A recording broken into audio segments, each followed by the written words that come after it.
दुख में, हाँ दुख में सुमिरन सब करे, सुख में करे न कोई। हर व्यक्ति जब विपत्ति आ जाए, परेशानी आ जाए, तो हे भगवान, हे ठाकुर जी, हे गुरु महाराज जी, तो अगर सुख है विस्मृति रहती है, तब भगवान कहाँ है याद ही नहीं आता। आपको एक सच्ची घटना बता रहा, याद आ गई। एक डॉक्टर साहब थे, वो भगवान श्री ठाकुर जी की अपने घर में मूर्ति रखे हुए थे, लड्डू गोपाल का। उनको प्रतिदिन पूजन करते थे। उनका यहाँ डिस्पेंसरी था ना, क्लिनिक, वहां पे वो उनको रखे हुए थे। और प्रतिदिन घर में भी पूजा करना, फिर दुकान में जाना तो ठाकुर जी की पूजन करना, भगवान जी को भोग लगाना। उनका एक लड़का था, वो मेडिकल पढ़ता था। पढ़ाई करते करते बड़ा हुआ, चला गया पढ़ने। पढ़ करके आया, बी फार्मा एवं डिग्रियां प्राप्त कर लिया, आ गया। और उसी क्लिनिक में, डिस्पेंसरी में, जो दवा की दुकान था ना, उसी में वो भी बैठने लगा। दवा का दुकान था, उसी में उनके पिताजी बैठते थे, वो भी बैठने लगा।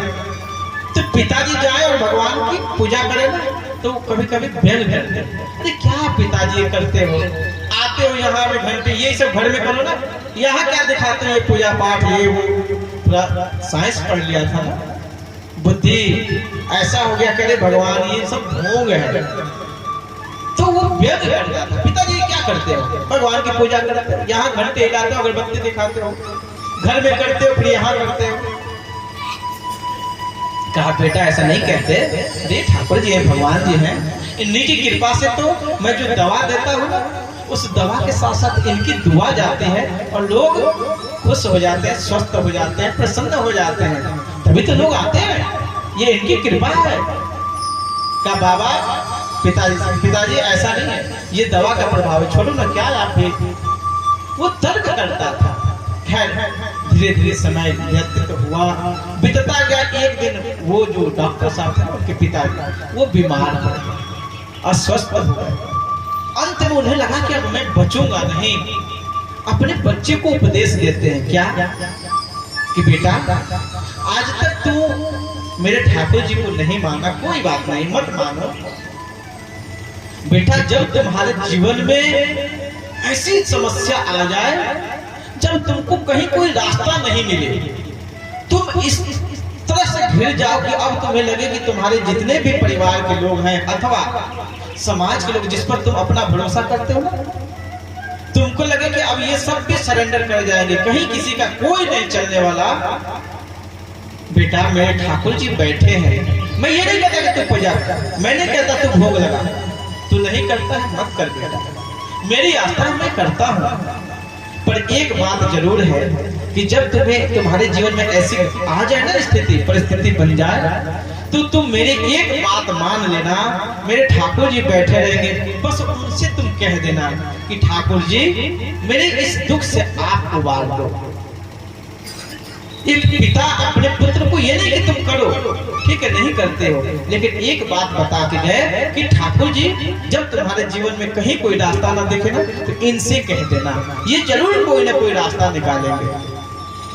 वो सोचे कि अरे चलो चलो बाबा, पिताजी कोई बात नहीं है, चलो ठीक है, क्योंकि उसकी आस्था नहीं है ना भगवान में।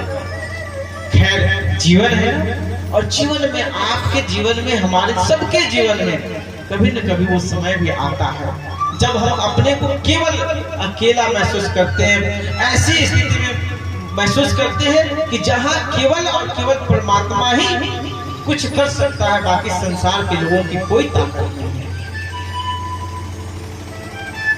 एक दिन ऐसी घटना हुई, आप सुन के आश्चर्यचकित हो जाएंगे कि एक दिन ऐसे बारिश हो रही थी, और उस बारिश में ना बिजलियां स्वाभाविक कट जाती हैं, बिजलियां चली जाए, कभी आए कभी चले जाए, और आकाश में बिजलियां करके गरजे।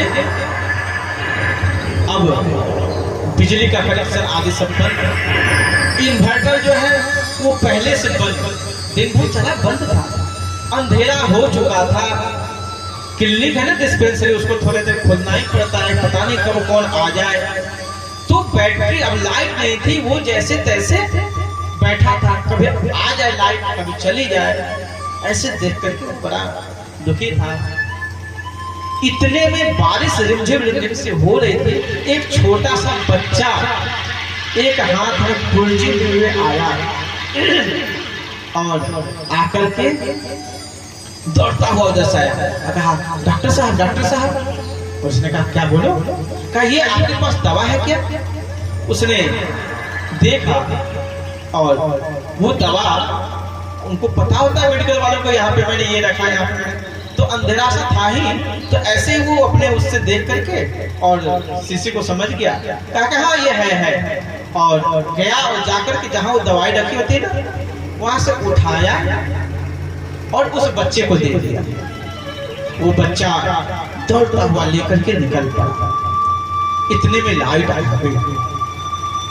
थोड़ी लाइट आई ना, तो वो देखा उसी बीच में क्या हुआ कि लाइट जब आते जाते थे तो एक दो जो ग्राहक आए थे पहले, वो एक पॉइजन जो चूहा मारने वाली दवा होती है ना, खेतों में कीटनाशक दवाइयां जो होती है, इस तरह का एक पॉइजन तरह की दवाई थी, उसको एक व्यक्ति ने लौटाया।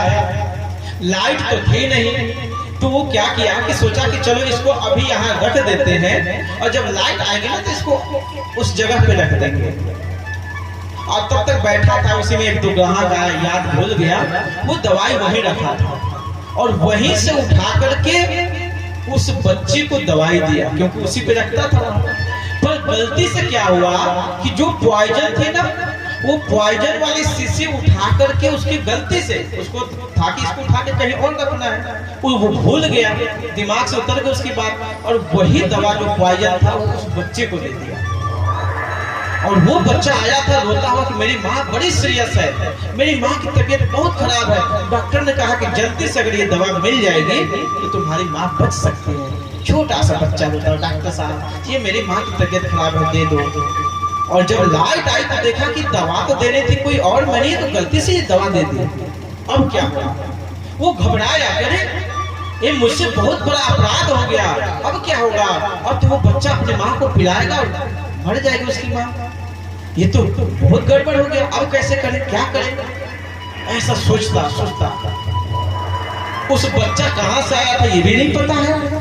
अगर पता होता तो दौड़ के चला भी जाऊं, पर बच्चा कहाँ से आया था, कौन था, किस ऑफिसर से आया है, ये तो पता ही नहीं है। अंत में हारे को हरि नाम, अंत में उसी ठाकुर जी की शरण में गया। कहा कि ठाकुर जी मेरे पिताजी ने आपकी बड़ी सेवा की है, और अंत में वो कहे थे कि जब तुमको कहीं कोई रास्ता न मिले ना तो मुझे याद कर, मेरे ठाकुर जी को याद कर लेना, वास्तव में आप में शक्ति है, कुछ चमत्कार करो, उस बच्चे की माँ की रक्षा हो जाए, इस अपराध से, इस पाप से मैं बच जाऊं, नहीं मैं जीवन पर्यंत इस पाप, इस ग्लानि से मैं हमेशा अपने को कभी माफ नहीं कर सकता, माफ कभी नहीं करूंगा कि मैंने मेरी गलती से वो एक की जीव हत्या, एक माँ का शरीर अंत हो गया।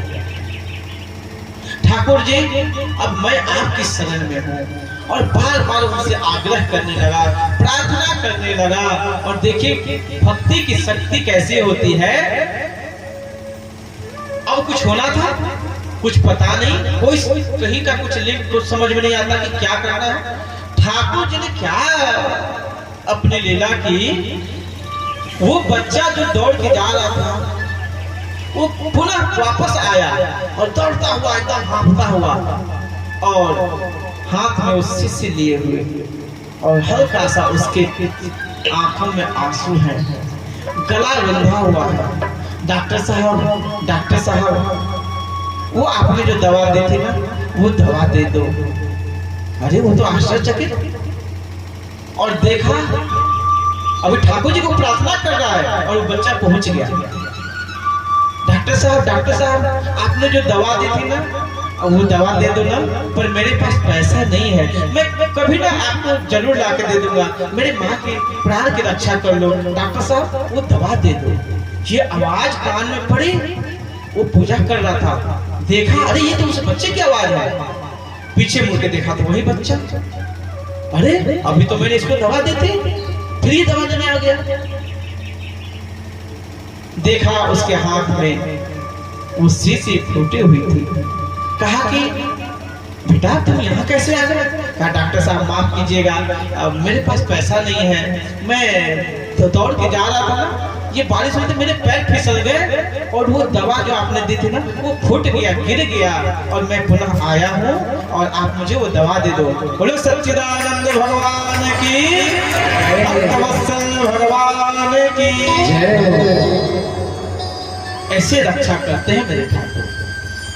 वो भावुक हो गया और कहा कि मेरे भाई, मेरे भतीजा, जिस छोटा सा था कि बेटा घबराओ, मैं ये तुम्हें दवा ना फ्री में दे रहा हूं, तुम 100 रुपए ला के देते, अब पैसा लाने की जरूरत नहीं है, ये लो ये दवा लो और अपने माँ की जरूर देखभाल करना। और जा करके दवा दे करके ठाकुर जी के चरणों में रोने लगा कि प्रभु मुझसे बहुत बड़ी गलती हो गई, मैं आपकी शक्ति को नहीं जाना, मैंने आपको पहचाना नहीं, पर मैं मूढ़ होना, अज्ञानी होना और उनके चरणों में रोने लगा। और ऐसे उसके भाव, उसके मन पवित्र हो गए और ठाकुर जी ने कृपा ऐसे दे आ गया। तो भगवान, अगर भगवान के चरणों में निष्ठा हो जाए, प्रेम हो जाए, ये भक्ति की शक्ति है। तो भक्ति आती कब है? जब दुख आता है, पर दुख में सुमिरन सब करे। पर ऐसा नहीं होना चाहिए, ये हमारा स्वभाव होना चाहिए कि सुख में सुमिरन सब करे। ये पंक्ति काट